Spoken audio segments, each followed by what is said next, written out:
Do'stlar, assalomu alaykum. Assalomu alaykum. Bayramlarimiz muborak bo'lsin. Bu Funksional oziq-ovqat.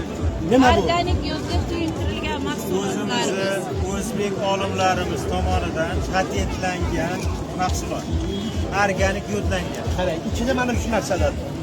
Buning ichida alif qo'ymaslar. Assalomu alaykum. Sigir suti va organik yodlangan organik yod bor. Yo'q, buni qarang. Patenti bor. Bu yangilikmi? Ha. Dunyo bo'yicha yangilik. Ha, yangilik. Hozir Yevrosoyuz, Germaniya laboratoriyalaridan tasdiqlab bergan jahon patenti, O'zbekiston patentini olgan, jahon patentini olish uchun topshirilgan. Do'stlar nimalar? Qadrdonlar. Birinchi qarang turkmanlarga olsa demak. Hasan Amir Temur